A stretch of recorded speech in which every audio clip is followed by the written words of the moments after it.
This is James at my PE Exam Dog. Thank you for joining me. Look, I kind of have skipped on from the quick tutorial I did a moment ago showing you the self-reporting. Look, I've been a really good student here, and I've gone through a tutorial, and so far I've watched 79%. And you can see from the blue bar I've missed out nothing from this tutorial. I've watched it all. Presumably I've made notes. I've been interpreting the concepts, been recording the key information, and so on those processes. Now what I want to do now is I want to show you, and I'm just going to click play here as I talk. I'm going to show you what happens as we cross 80% of the tutorial watched. And just as I did that, you may have noticed that as I'm going through this, I get a little pop-up down here. Now, to be clear, the student, we encourage them to carry on watching this tutorial. We do not want them to stop watching this tutorial, but we do want to give the student an option after they've watched 4/5 of the total of that video. Perhaps they've skipped the last 5 seconds as James says goodbye, or the first 5 seconds as James introduces himself. What we'd like the students to do is answer this question. You have now studied more than 80% of this tutorial. Do you feel you have understood everything about this topic? Now, a couple of key things. If the student hits yes here, they are told your response has been saved. I'm delighted you're feeling confident in this topic. Now take the quiz, which of course is just down here, to strengthen your knowledge or move on to the next tutorial.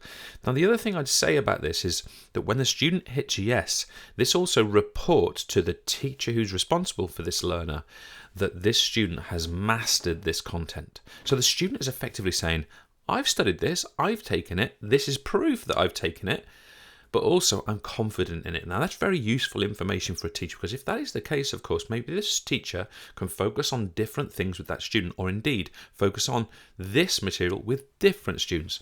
Now likewise, I'm just going to pause the tutorial here. The student can come back to this page literally anytime they're enrolled and change their answer. So now I'm a no.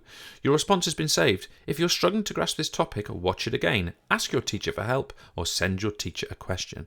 So we're trying to encourage the student to use learning behaviours to improve the quality of their knowledge on this particular topic area. So they've watched all the tutorial, presumably they've made their notes, but they're still saying, I'm a bit stuck, I'm not sure.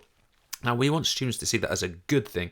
If they are not sure, they should report they're not sure. So a couple of things happen. First of all, the teacher themselves is now reported to with an orange progress box saying struggling on this particular topic for this particular learner. So the teacher can now support this learner in the area that they specifically need it. Likewise, if the student then takes that support, watches it again, they can change it back whenever they need to, and it will change the status of that lesson. So we want to encourage learners to actually say, yes, I grasp these concepts, or Miss, Sir, my teacher, I could really do with your help. And we think that is a very, very important and positive learning behaviour. Of course, the student could quite simply ask a question to their teacher. You know, I'm stuck on this topic. Please, could you explain to me what is meant by a trachea, or whatever the question happens to be. That's all from me. I think you'll find this tool really useful. Thanks very much.